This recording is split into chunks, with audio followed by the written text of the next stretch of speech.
My name is Matt CMG, and I am the worst YouTuber alive. When I was a kid, I started this horrible YouTube channel, and then some stupid Rick and Morty video brought me to some modicum of fame. So now I'm stuck doing this for the rest of my life. I want to die. Somebody please kill me. Ah!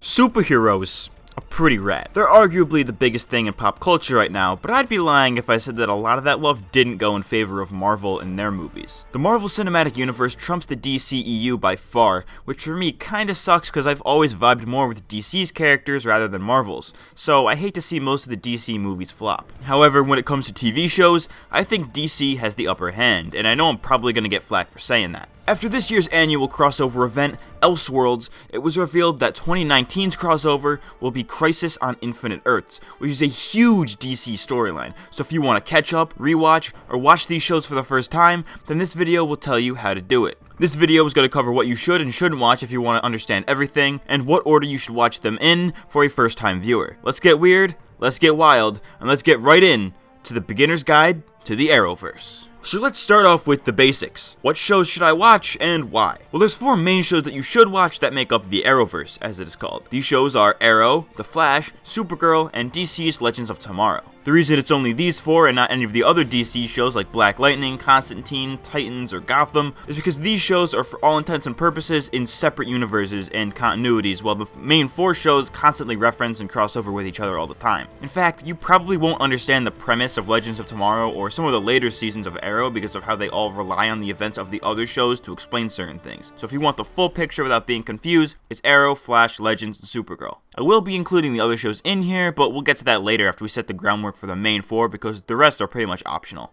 Also, it's worthy of noting that the order I'm putting everything in revolves around the crossovers between these shows. The first few are relatively self-contained, but as we get closer and closer to the present, you kinda need to watch the crossovers as little mini movies back to back to get the full picture and know how they will affect each show. Some people are gonna tell you to watch the show in like the order that it aired, so like Flash episode 1, Arrow season 3 episode 1, Flash, Arrow, and just kinda alternating. I don't think that's very good, so I'm gonna be avoiding that. So, where do I start if I want to get into the Arrowverse? Well, as the name suggests, you start with Arrow. Arrow seasons 1 and 2 to be exact. First season and a half of Arrow served no real purpose other than introducing Oliver Queen, the Green Arrow, and all the other characters of the show, as well as just being a really strong start to the series and the universe as a whole. Episode 8 of season 2 of Arrow, and I don't consider this a spoiler, introduces Barry Allen, who will eventually become the Flash and get his own TV show. So after you finish season 2 of Arrow, you're going to want to watch Flash season 1 up until episode 7, and then do the same with Arrow season 3. The first Arrowverse crossover is a 2-episode special, first part being season 1 episode 8 of The Flash, followed by season 3 episode 8 of Arrow. This is a really fun special because it puts these characters from 2 shows that are completely different tonally and makes for great moments when they interact. After you finish with this crossover, finish Arrow season 3 and then finish Flash season 1. I know you watched it Flash Arrow the first time, but after the crossover you want to do Arrow then Flash. The stuff happens in the finales of each show that connect to each other, and that's the kind of the order it goes in. Moving on to the next super season, as it is called, here's where things start to get a little complicated, but in a fun way. So basically, you're going to want to follow the same pattern as last season. Watch episodes 1 to 7 of Flash season 2, then 1 to 7 of Arrow season 4. Now I will warn you, there is a dip in quality for Arrow season 4 compared to the first 3, but I think that it's worth it in the long run. People will tell you to skip it, but I think if you're going to be in this, you should be in it for the whole ride, but that's just me, so it's your choice to make ultimately. Then you're going to want to watch the next crossover, which is Flash 208 and Arrow 408 back to back. And this crossover will introduce 3 major characters for Legends of Tomorrow. Here's where it starts to become more up to the viewer, where you could do a few things here, but what I would recommend is that you finish Flash Season 2 and Arrow Season 4 in whichever order you choose, then watch Legends of Tomorrow Season 1 and Supergirl Season 1 in whichever order you choose. Now, Supergirl is an interesting case here, as it is considered part of the Arrowverse because it does cross over with the other shows every year, but it doesn't take place in the same universe as the other shows. This is kind of spoilery, but as you'll see in Flash Season 2, Flash, Arrow, and Legends all take place on Earth 1, and Supergirl takes place on Earth 38. So you don't really need to watch Supergirl to understand the goings-on of the Arrowverse in my opinion, but I recommend that you do to fully grasp the characters when they do cross over. After you finished all that, we're going to move on to the next season, which is actually kind of different from the past 2. This time you're going to start with the first 7 episodes of Supergirl Season 2, then do the same with Flash Season 3, Arrow Season 5, and only the first 6 episodes of Legends Season 2, in that order. After that, you're going to watch episode 8 of Supergirl, which will lead into this season's crossover, where you will follow the same pattern as we've been. Flash 308, Arrow 508, and Legends 207. This crossover is a bit weird because Supergirl 208 is technically part of this crossover, but only because of like the last minute of the episode that introduces it. I wasn't sure where to put it, so I just lumped it in with the rest of the crossover. From there, it gets a little bit more complicated, but only because of another mini crossover later in the season. To get the full effect with this one, you're going to watch Supergirl Season 2 and stop at episode 15, then watch Flash Season 3 and stop after episode 16. Then you watch Supergirl 216 and Flash 317 back to back for another mini crossover. This one is only between Supergirl and Flash though, so when you're done with that, then you can finish up their seasons and then Arrow Season 5 and Legends Season 2. Then you're going to do pretty much the same cycle for the next season, but it's a lot more simple than last time. You're going to watch episodes 1 to 7 of Supergirl Season 3, The Flash Season 4, Arrow Season 6, and Legends Season 3. Then you're going to watch this season's big crossover, Crisis on Earth X, which is pretty much like a 4-hour movie consisting of the 8th episode of all 4 shows in a row, in that order of Supergirl, Flash, Arrow, then Legends. This crossover is especially necessary to understand Legends of Tomorrow because something happens in this crossover that is canon to that show that will affect it going forward. So even if you're just watching Legends, you then still watch this whole crossover. It's kind of important. Also, definitely watch Flash Season 4 before Legends Season 3,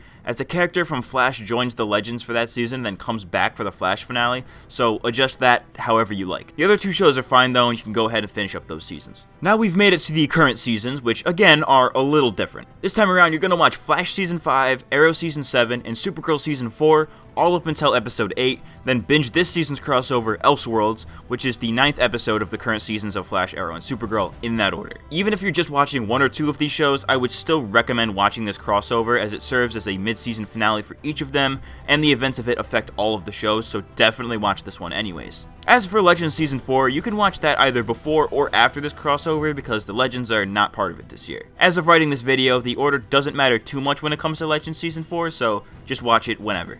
And that brings us to the present as of the time of making this video, which is December 2018, right after the mid-season finale of all of the shows. So just to recap, you're going to watch, in this order, Arrow Seasons 1 and 2, Flash 101 to 107, Arrow 301 to 307, crossover, finish Arrow Season 3, finish Flash Season 1. Then, Flash 201 to 207, Arrow 401 to 407, crossover, finish Flash Season 2, finish Arrow Season 4, watch Supergirl Season 1, watch Legends of Tomorrow Season 1. Supergirl 201 to 207, Flash 301 to 307, Arrow 501 to 507, Legends of Tomorrow 201 to 206, crossover, Supergirl 209 to 215, Flash 309 to 316, mini crossover, finish Supergirl Season 2, finish The Flash Season 3, finish Arrow Season 5, and finish Legends Season 2. Then, Supergirl 301 to 307, Flash 401 to 407, Arrow 601 to 607, Legends of Tomorrow 301 to 307, crossover, finish each season, Flash 501 to 508, Arrow 701 to 708, Supergirl 401 to 408, crossover, Legends of Tomorrow 401 to 409, and present. Once you've watched all that in that order, then congratulations, you are all caught up in the Arrowverse as of December 2018. However, there are still some optional shows and specials that you can also add to enhance your viewing experience. Starting in order of release, you can watch the only season of Constantine at any point before Arrow Season 4. This is because John Constantine makes an appearance in Arrow Season 4 and later in Legends of Tomorrow Seasons 3 and 4. His story from that show doesn't really carry over into the other shows that he's on now, but it's good for providing context as to what the character is like and what his powers are. Additionally, you can also watch the animated Vixen specials, simply titled Vixen Seasons 1 and 2, even though they're like an hour long each. Much like Constantine, you should watch these specials before Arrow Season 4 because Mari McCabe, aka Vixen, makes a live action appearance in Arrow Season 4, and if you haven't seen the specials, it seems very out of the blue. It also provides a little more context for the 1942 Vixen, aka Amaya's arc on Legends of Tomorrow Seasons 2 and 3. One of the specials also is like a mini crossover with Flash and Green Arrow showing up at some point, as well as Black Canary and the Atom. Before you watch the Crisis on Earth X crossover, you may want to watch Freedom Fighters The Ray, which is an animated prologue of sorts set on Earth X that introduces a character from that crossover, The Ray. It's not necessary by any means, but you can watch it if you want. I haven't mentioned Black Lightning, the other DC CW show, because this is not canon to the Arrowverse yet. Capital letters on yet. Things can always change, they can always cross over, but for right now, as of Black Lightning Season 2, it is not connected to the Arrowverse. In the same vein, Titans on the DC streaming service is set in its own universe as well. That universe has an active Batman, while the Arrowverse does not, so it's likely that they're two different continuities entirely, but it's always possible that they could cross over because, you know, multiple Earths and all that. It is worthy of noting that Greg Berlanti is the guy in charge of the Arrowverse shows Black Lightning and Titans. And with influence like that, a crossover isn't entirely out of the question. Stephen Amell has also said on record several times that to never rule out these shows crossing over into the Arrowverse, so on his word and the fact that Greg Berlanti has the power to make this stuff happen, then I would never say never. Oh, this is a little side note because I forgot to write this in the script, so I'm recording this afterwards, but it's super unlikely that Titans will ever cross over into the Arrowverse because of just like ratings reasons. Titans is shot way differently and is written way differently and is on a streaming service as opposed to the Arrowverse shows being all on television, so it's kind of weird trying to cross the two over. Titans is just way more mature, and I don't think the writing on that show would mix well with the Arrowverse shows. They're a lot more tame. Titans is a lot more hardcore, and they're allowed to use like the F-bomb and all that stuff. So unlikely that they're gonna cross over. Plus, it seems like on the DC streaming service, they're doing their own universe in there. So with like Swamp Thing and the Harley Quinn show. So that's unlikely that that'll cross over, but I think you could still watch it anyways because you never know what they're gonna do. So the point here is that you don't need to watch Black Lightning or Titans to fully get the Arrowverse, but they're worth keeping an eye on for possible future crossovers. Also, they're both just like really good on their own, so there's that too. As for Gotham, as of right now, that's its own thing as well, but Berlanti doesn't work on that show like he does on all the others, so it's unlikely that it'll ever cross over with the other shows. It's always possible that it could serve as a Batman origin story in the Titans universe because it's vague enough to be so, but I've never seen Gotham, so you could watch it if you want, but it probably doesn't connect to anything. Lastly, I want to impose a little mini theory regarding the Christopher Nolan Batman movies, aka the Dark Knight trilogy, and its relation to the Arrowverse. Now, I don't think that the two are connected, but I was watching Emergency Awesome, and Charlie over there on that channel brought up a good point about how in the Arrowverse, Batman and Bruce Wayne have been missing for 3 years, while at the end of Dark Knight Rises, Bruce Wayne fakes Batman's death and escapes with Selena Kyle. It makes sense because they're not allowed to use Batman on the Arrowverse, but are allowed to reference him, so they could easily retroactively canonize the Dark Knight movies. I think it's likely just an Easter egg, but hey, you never know.